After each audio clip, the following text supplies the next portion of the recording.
Esta mañana veremos una de las grandes oraciones de la Biblia. Es durante la primera parte del reinado de Salomón como rey. Todo está yendo bien. Acaba de asegurar su trono. Él es el rey de una gran nación. Este es el tipo de situación en la que muchos de nosotros nos relajaríamos en nuestra oración. Dejamos de orar urgentemente, confiamos en nosotros y no en Dios. Pero no Salomón, incluso en este gran punto culminante de su reinado, busca a Dios. Y mientras estudiamos este pasaje, vamos a aprender 4 verdades claves sobre la oración, 4 verdades claves que cambiarán tu forma de ver la forma de orar. Primero, es el motivo por el cual oramos.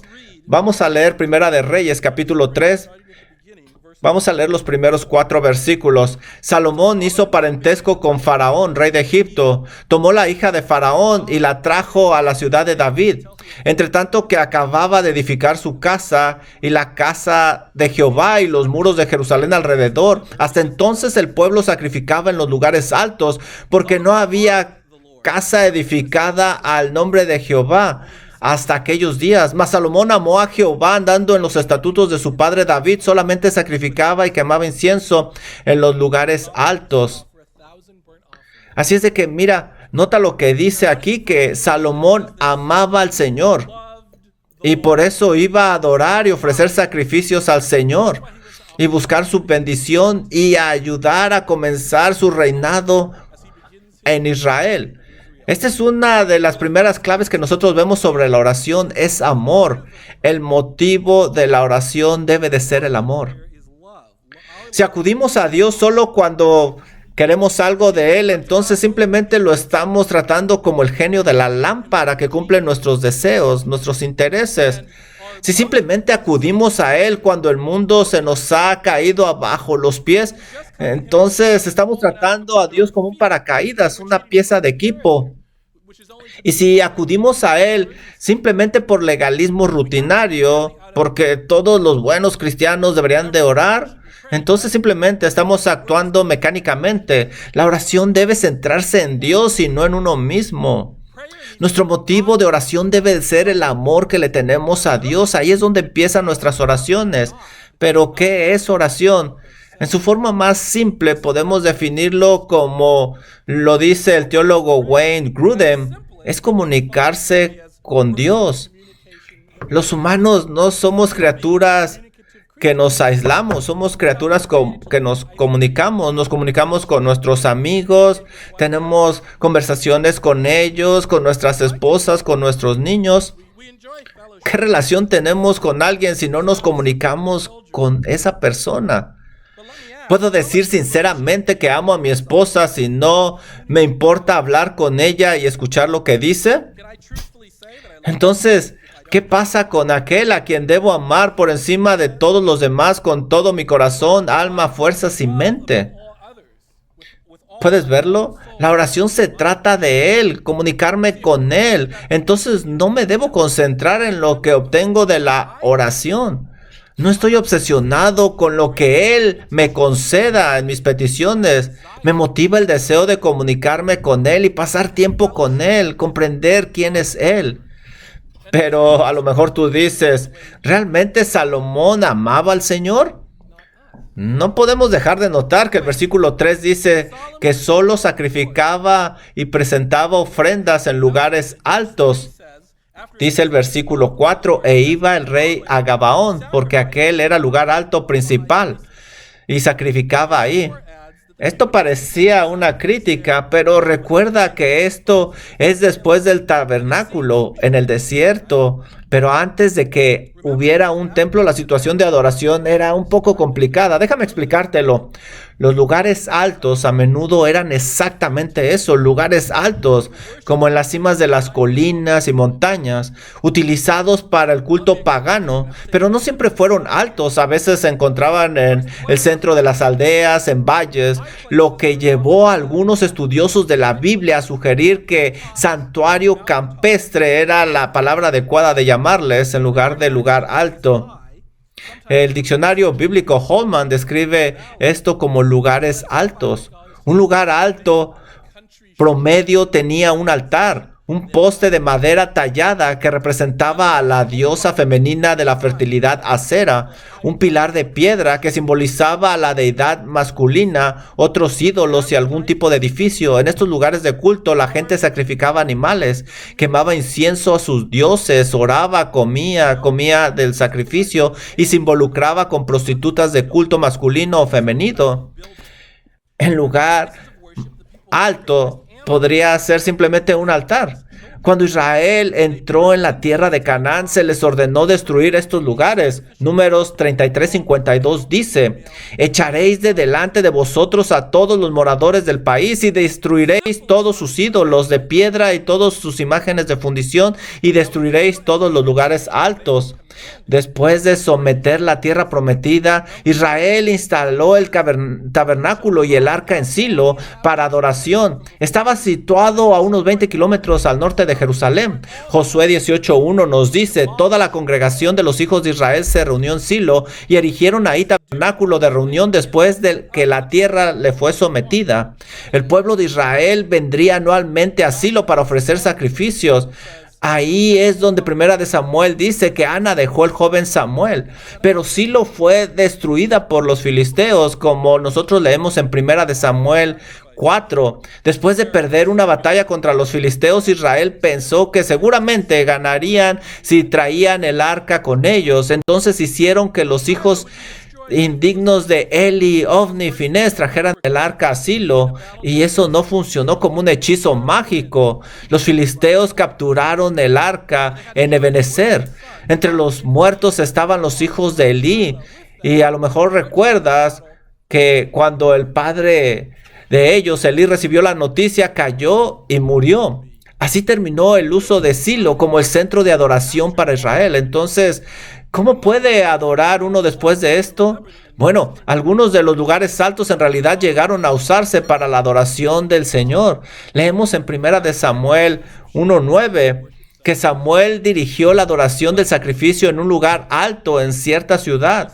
Unos capítulos más tarde, unge a Saúl como rey y hace ofrendas en Gilgal. Cuando David llegó a ser rey, trasladó el arca del pacto a Jerusalén.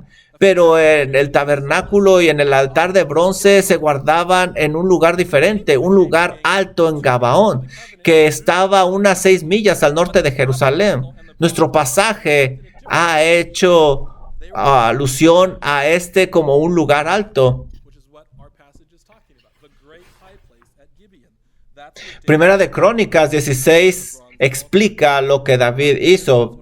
Versículo 37 dice así: y dejó ahí delante del arca del pacto de Jehová a Asaf y a sus hermanos para que ministrasen de continuo delante del arca, cada cosa en su día, y a Obed-edom y a sus 78 hermanos, y a Obed-edom, hijo de Jetum, y a Osa como porteros, asimismo el sacerdote Sadoc, y a los sacerdotes sus hermanos delante del tabernáculo de Jehová en el lugar alto que estaba en Gabaón.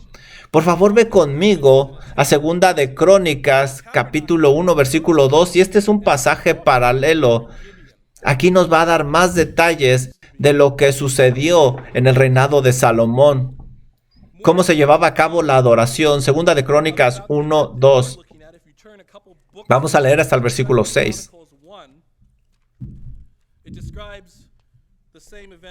Y convocó Salomón a todo Israel, a jefes de millares y de centenas, y a jueces y a todos los príncipes de todo Israel, jefes de familias. Y fue Salomón y con él toda esta asamblea al lugar alto que había en Gabaón, porque ahí estaba el tabernáculo de reunión que Dios, que Moisés, siervo de Jehová, había hecho en el desierto.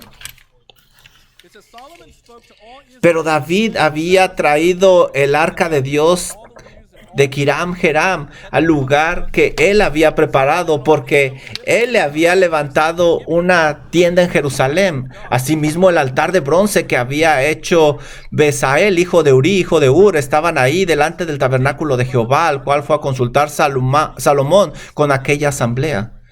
El problema con los lugares altos era doble.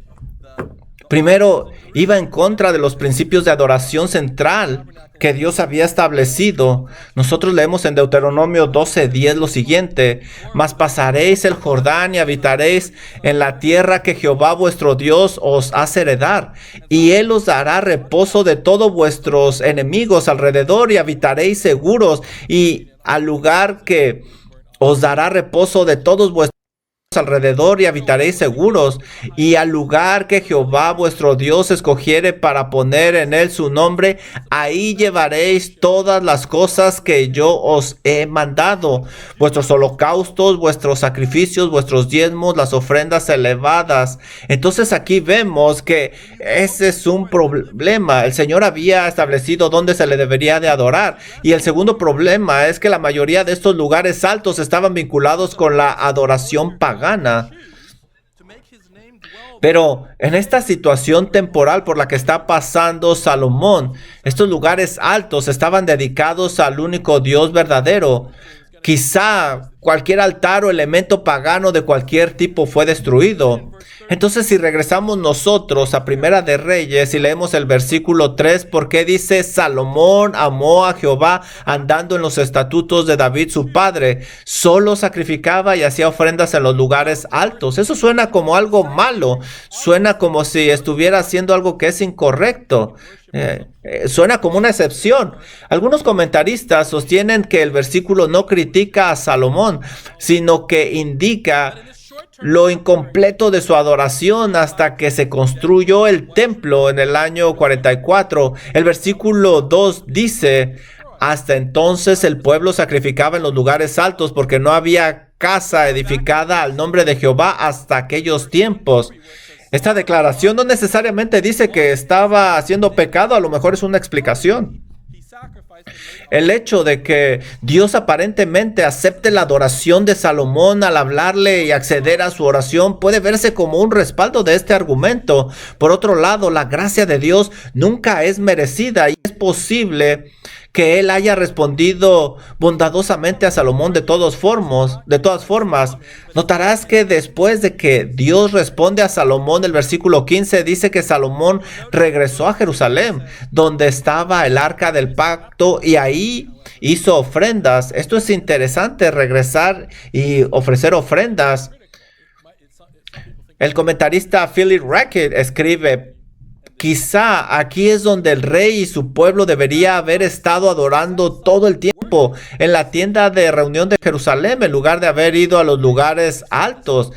Esto es algo como un presagio de la apostasía que va a venir más tarde. De hecho, después de que David realizó pecaminosamente un censo hacia el final de su reinado, tal vez recuerdes que Dios le hizo comprar una era a un hombre llamado Ornan. David ahí construyó un altar y creía que era ahí donde se debía de ofrecer sacrificios. Y más tarde Salomón ahí construyó el templo. Pero por ahora estaban dos lugares de culto. Como dije, la situación es complicada, no es tan fácil. Creo que lo que está sucediendo aquí es que el escritor nos está preparando para lo que va a venir más tarde, la caída de Salomón, y cómo él va a seguir usando esos lugares más tarde en su reinado.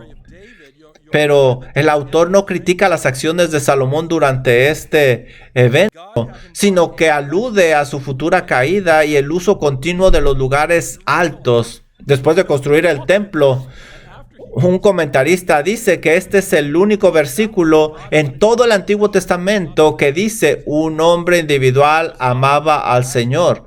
Y eso es lo que impulsa a Salomón a orar. El pastor John MacArthur describe la oración como una compulsión interna nacida del amor y la dependencia de nuestro Padre Celestial. La compulsión tiene la idea de algo que nos atrae, que anhelamos hacer, que debemos de hacer, no porque sea una regla o una carga. ¿Qué tan frecuentemente te comunicas con tus amigos? Mensajes de texto, email, llamadas con tu esposa. ¿Cuántas veces lo haces? ¿Qué tal con tu Dios, tu Creador? MacArthur nos da una advertencia. La falta de oración no significa simplemente que seamos desobedientes. También es un indicador de que nuestro amor a Dios se ha enfriado. Vamos a ser honestos con nosotros mismos y preguntarnos esta pregunta: ¿por qué no oramos? Porque estoy enamorado de mí mismo en lugar de estar enamorado de Dios. Estoy demasiado ocupado, demasiado autodependiente. Y la pregunta es también: ¿por qué oro? Tenemos que hacer nuestra oración una prioridad en nuestras circunstancias. Cuando las cosas vayan bien, empezamos a sentir que realmente no necesitamos la ayuda de Dios. Entonces estamos bien. Pero si las circunstancias cambian, entonces enfrentamos dificultades y de repente recordamos que necesitamos de su gracia y comenzamos a orar. ¿No es esto lo que pasó con el pueblo de Dios en el tiempo de los jueces? Dios bendecía a Israel, Israel olvidaba, Dios disciplinaba trayendo pruebas, ellos volvían a Él, pero solo hasta que Él los rescataba. Entonces comenzaba este círculo vicioso. ¿No es así como nosotros oramos? Necesitamos acudir al Señor en oración por Él, porque queremos tener comunión con Él, queremos su gracia todos los días. Lo amamos, queremos darle las gracias, queremos alabarle. No simplemente por lo que recibimos, sino por estar con Él. ¿Realmente lo amas? Entonces vas a querer estar con Él, quieres escucharlo, cualquiera que sea la circunstancia, sea difícil, complicada, no importa. Escucha el celo en las palabras del salmista en el Salmo 63. Dios mío, eres tú, de madrugada te buscaré, mi alma tiene sed de ti, mi carne te anhela, en tierra seca y árida donde no hay aguas. Entonces, primero vemos que el motivo de la oración es amor. Como Salomón, venimos a Dios en oración porque lo amamos. Después de ofrecer los sacrificios, Dios muestra su aceptación revelándose a Salomón en un sueño. Vamos al versículo 5 de Primera de Reyes 3. Y se le apareció Jehová a Salomón en Gabaón una noche en sueños y le dijo: Dios, pide lo que quieras. Qué cosa tan increíble leemos aquí. El Dios del universo le está pidiendo lo que quiera a Salomón. Qué prueba de su carácter. Qué demostración de la gracia de Dios. Y eso nos lleva a nuestra segunda llave para orar. Y esto es la gracia de Dios. El fundamento de la oración es la gracia de Dios. Mira lo que dice Salomón en el versículo 6. Y Salomón dijo: Tú hiciste gran misericordia a tu siervo David mi padre, porque él anduvo delante de ti en verdad, en justicia y con rectitud de corazón para contigo. Y tú le has reservado esta tu gran misericordia, en que le diste hijo que se sentase en su trono, como sucede en este día. Ahora pues, Jehová, Dios mío, tú me has puesto a mí, tu siervo, por rey en lugar de David, mi padre, y yo soy joven, y no sé cómo entrar ni salir, y tu siervo está en medio de tu pueblo, al cual tú escogiste, un pueblo grande, que no se puede contar, numeroso. Salomón estaba reconociendo a Dios, dándole todo el crédito, reconociendo su soberanía, su fidelidad antes a su padre David, y ahora le ha dado el reino a él, y ahora Dios ha escogido a Salomón. Mira lo que dice: tú has hecho rey a tu siervo en lugar de David mi padre. Salomón sabe que Dios lo puso ahí, como Daniel 2:21 nos dice. Él muda los tiempos y las edades, quita y pone reyes. Y parte de la fidelidad de Dios a David es el establecimiento de su hijo Salomón como rey después de él. Dios ha levantado a Salomón como parte de sus promesas en el pacto davídico. Segunda de Samuel 7:12 nos lo dice. Y cuando tus días sean cumplidos, se le dice a David, y duermas con tus padres, yo levantaré después de ti a uno de tu linaje, el cual procederá de tus entrañas. Esta es la gracia de Dios. Esta es su elección divina. Hubo otros hijos de David que podrían haber sido reyes. Uno, de hecho, intentó tomar el trono. Pero ¿recuerdas? Salomón nació de Betsabé, a quien David robó infamemente mediante adulterio y asesinato. Pero Dios eligió a Salomón entre todos los hijos, no por nada bueno en Salomón, sino por la gracia de Dios. También nosotros vemos que Salomón reconoce la fidelidad de Dios. Mira el versículo 8 lo que nos dice: y tu siervo está en medio de tu pueblo, al cual tú escogiste, un pueblo grande que no se puede contar ni numerar por su multitud. En Génesis Dios había prometido esta descendencia a Abraham. No se podía contar. Era como la arena del mar. Y aquí están ellos, como Dios lo había prometido. ¿Tú reconoces la bondad y fidelidad de Dios hacia ti? Si tomas un momento para reflexionar sobre su gracia, seguramente esto debería de impulsarte a la oración. Una vez mi familia fue a una cena navideña a casa de unos parientes que no son creyentes. Por tradición, no son creyentes, era una tradición y ellos dan gracias. En este tiempo, un par de personas estaban hablando, diciendo: deberíamos de agradecernos a nosotros mismos por ganar el dinero y cocinar la comida. Ahora, ¿por qué estamos dándole gracias a Dios? Él no cocinó las cosas, nosotros las compramos. ¿O qué tal los atletas? Darle crédito a Dios en la televisión por su victoria. Él no le atinó a la canasta, yo fui el que lo hice.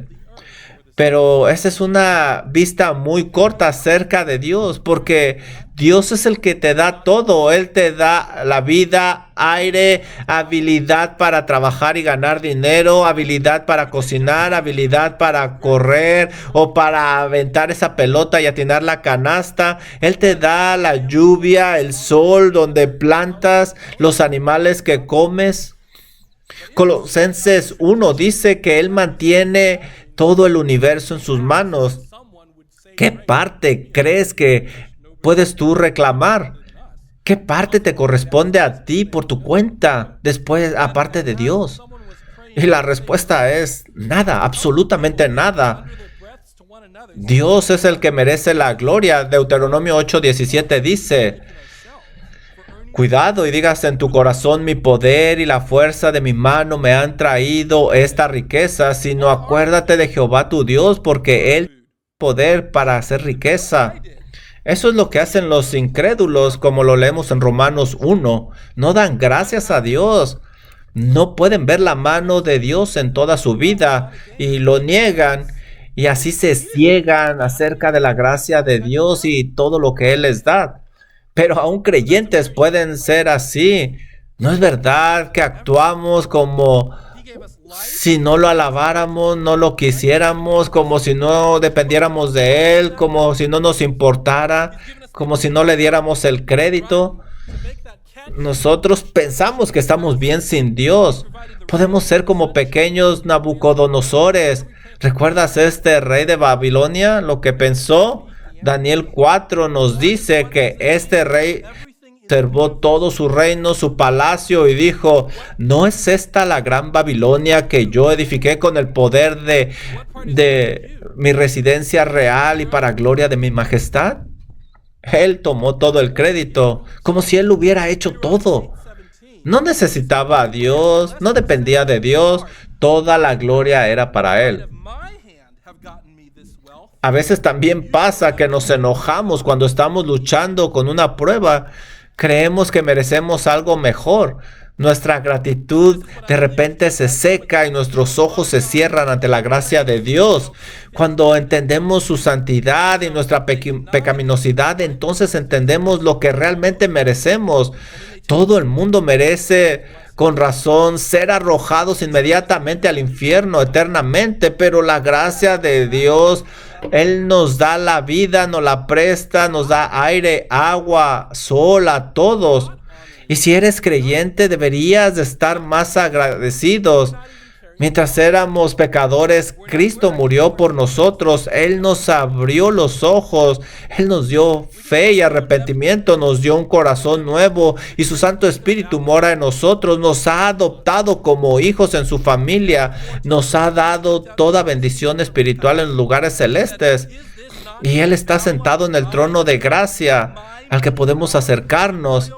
Y esto es algo increíble de su gracia. Y Él escucha nuestras oraciones y las responde. Hebreos 4:16 dice que podemos acercarnos confiadamente al trono de la gracia para alcanzar misericordia y hallar gracia para el oportuno socorro. Mira hacia atrás en tu vida, ve la gracia de Dios, la bondad, la fidelidad. No importa cuán dura haya sido la vida, no importa cuán aparentemente las cosas hayan estado en tu contra, verás la gracia de Dios brillando. A pesar de su pecado y egoísmo, Él envió a su Hijo unigénito a vivir una vida perfecta y a morir en la cruz en tu lugar. Y luego Él resucitó al tercer día, venciendo la muerte. Lee la Biblia, medita en cada hoja de la Biblia. Ve cómo Dios es fiel. Así es de que el fundamento de la oración es la gracia de Dios. La oración en sí es una gracia. Las promesas de Dios provienen de su gracia y Él derrama su gracia sobre nosotros a través de la oración. Como Oswald Chambers dice, la oración es el ejercicio de recurrir a la gracia de Dios. Ese es nuestro segundo punto. Es el fundamento de la oración, que es la gracia. Y ahora vamos al tercer punto. La tercera llave sobre la oración es cómo Salomón se acerca a Dios en oración. Y este es nuestro punto número 3. El enfoque de la oración es la humildad. El enfoque de la oración es la humildad. Mira el versículo 7, lo que nos dice de Primera de Reyes 3. Ahora pues, Jehová, Dios mío, tú me has puesto a mí, tu siervo, por rey, en lugar de Dios, mi padre, y yo soy joven, no sé cómo entrar ni salir.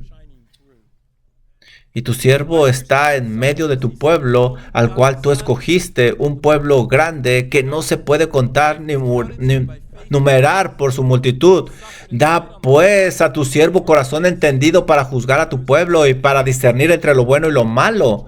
Él se llama un joven inexperto, como un niño. Tenía entonces a lo mejor 20 años cuando él llega a ser rey. Él no sabe cómo entrar y salir. ¿Qué significa eso? En Segunda de Crónicas 1:10 nos da más detalles acerca de esto. Dame ahora sabiduría y ciencia para presentarme delante de este pueblo, porque ¿quién podrá gobernar a tu pueblo tan grande? Y nosotros leemos en Números 27 un lenguaje similar de parte de Moisés cuando está escogiendo a Josué. Números 27:16 dice: ponga Jehová, Dios de los espíritus de toda carne, un varón sobre la congregación que salga delante de ellos y que entre delante de ellos, que los saque y los introduzca, para que la congregación de Jehová no sea como ovejas. Básicamente está hablando de liderarlos. No sabe cómo dirigir a esta nación tan grande. Él está siendo humillado por esa tremenda responsabilidad que tiene y no se siente capacitado para esa tarea. Él necesita la ayuda de Dios y lo sabe. Él es humilde en esta petición. Y también cómo se acerca a Dios. Cuando nosotros pensamos que estamos bien, no oramos, pero la humildad nos lleva a Dios. Podemos orar a Dios sin importar dónde estemos o lo que estemos haciendo, pero no necesitamos acudir a Él por algo específico. La Biblia nos impulsa a que oremos todo el tiempo sin cesar. Efesios 3 nos dice que debemos de doblar nuestras rodillas ante Él. Esto no es algo legalista, es una postura particular del corazón. Algo externo que se refleja de lo interno. Nuestro corazón se conecta con Dios. Imagínate, un corazón humilde es el que busca a Dios. Poner nuestra cara sobre el suelo o doblar nuestras rodillas es una figura externa de lo que está pasando dentro del corazón, reconociendo su grandeza y nuestra pequeñez. Dice la Biblia, bienaventurados los pobres de espíritu, dijo Jesús. Bienaventurados los que reconocen su pobreza espiritual, los que saben que se acercan a Dios, no por alguna cualidad inherente del alma o de las obras, sino solo por la gracia de Cristo. ¿Cómo le hablaba Abraham al ángel de Jehová, quien es el Señor Jesucristo preencarnado? Génesis 18:27 nos lo dice. Y Abraham replicó y dijo: he aquí ahora que he comenzado a hablar a mi Señor, aunque soy polvo y ceniza. Aquí habla de una gran humildad. Jacob luchó con Dios, pero solo prevaleció cuando finalmente fue humillado, cuando reconoció su desesperada necesidad de la gracia de Dios. Se aferró a él y no lo soltó hasta recibir la bendición de Dios. ¿Cómo se acercó Daniel a Dios? Cuando oró en Daniel 9 y buscó el favor de Dios, fue después de ayunar en silicio y ceniza. El puritano Thomas Watson escribió: una oración espiritual es una oración humilde. La oración es pedir limosna, lo que requiere humildad. Cuanto más desciende el corazón, más arriba asciende la oración. Así es como debemos nosotros de orar, con humildad, desesperadamente aferrándonos a Dios. Esa es nuestra tercera llave. Y ahora vamos a nuestra última llave, nuestra última clave en la oración. La meta de la oración es la gloria de Dios. La gloria de Dios. ¿Qué le pedirías al Señor si tuvieras esta opción como Salomón? ¿Cómo responderías? Me atrevo a decir que la mayoría de la gente probablemente trataría a Dios como a un genio para cumplir sus deseos. Pedirían cosas egoístas, riquezas, larga vida, a lo mejor fama, fortuna, o a lo mejor ser un atleta, un músico, un actor famoso, un cantante de rock, o tener millones de dólares. Me convencería de que no sería egoísta porque donaría mucho dinero a la iglesia y daría a los ministerios y haría mucho bien. Pero en la otra mano me contagiaría de esa riqueza y haría lo que yo quisiera de mi vida. De todas las cosas que podría pedir, ¿es esa la que más glorifica a Dios? La verdad es que no. Esa es la pregunta que deberíamos de hacernos. Salomón no buscó una larga vida, riquezas, no buscó venganza contra sus enemigos, buscó sabiduría. ¿Qué buscó sabiduría? No fue para que pudiera ser exaltado, quería tener sabiduría para poder discernir lo que es correcto. Él tenía una gran tarea delante de él como rey, dirigir al pueblo de Dios, y su meta era glorificar a Dios. Haciendo esto correctamente, él quería hacer un buen trabajo porque es una responsabilidad grande, es el pueblo de Dios. Él sabía que necesitaba la sabiduría de Dios, por eso dijo: por favor, Señor, en el versículo 10. Y agradó delante del Señor que Salomón pidiese esto. Y le dijo Dios: porque has demandado esto y no pediste para ti muchos días, ni pediste para ti riqueza, ni pediste la vida de tus enemigos, sino que demandaste para ti inteligencia para oír juicio. He aquí lo he hecho de tus palabras. He aquí que te he dado corazón sabio y entendido, para que no haya habido antes de ti otro como tú, ni después de ti se levantará otro como tú. Y aún también te he dado las cosas que no pediste, riqueza y gloria, de tal manera que entren los reyes, ninguno haya como tú en todos tus días. Si anduvieres en mis caminos, guardando mis estatutos y mis mandamientos, como anduvo tu padre, yo alargaré tus días. Dios le concedió todo esto, aún las cosas que no pidió. Esto es una prueba de la gracia de Dios. ¿Y tú por qué oras? No solo como por qué le pides a Dios, sino también por qué oras, como el propósito, cuál es la meta, el objetivo. ¿Por qué? ¿Cuál es tu meta al orar? Al igual que Salomón, en última instancia deberíamos orar por cualquier cosa que nos ayude a glorificar a Dios al máximo. Si estoy enfermo, seguramente voy a orar por que esté sano, pero ya sea que Dios conceda mi sanidad o no, hay una manera de glorificar a Dios en esta situación. Ese debe ser mi objetivo. Así que oro por sanidad, pero aún más oro por sabiduría para saber cómo glorificar a Dios en esa enfermedad. Eso es lo que debe de dirigir la oración. Y si no tiene sabiduría, Santiago 1:5 dice, y si alguno de vosotros tiene falta de sabiduría, pídala a Dios, el cual da a todos abundantemente y sin reproche. El contexto de Santiago trata de las tribulaciones en las que ellos están, pero ahí necesitan sabiduría cuando las cosas no van bien. Y Santiago dice que Dios no solo nos concede sabiduría, sino que da abundantemente, sin reservaciones, sin reproches. Él nos la da, Él nos da sabiduría. Se alegró cuando Salomón pidió sabiduría y seguramente se va a alegrar cuando nosotros la pidamos. ¿Y qué es la sabiduría bíblica? Salomón lo describe como la capacidad de discernir correctamente. Pero Proverbios 9:10 dice que el temor a Dios es el principio de la sabiduría. La verdadera sabiduría comienza con el temor de Dios. Es ver la realidad desde una perspectiva de Dios y actuar apropiadamente. Podríamos decir que la sabiduría nos permite glorificar a Dios. Esa es la meta de la oración, glorificarlo, dependiendo de Él, alabándole, dándole gracias, confiando en Él, pidiéndole, orando a Él, poner mi vida en sus manos y depender de su gracia. Cuando Jesús enseñó a sus discípulos cómo orar, comenzó con la gloria de Dios y su voluntad.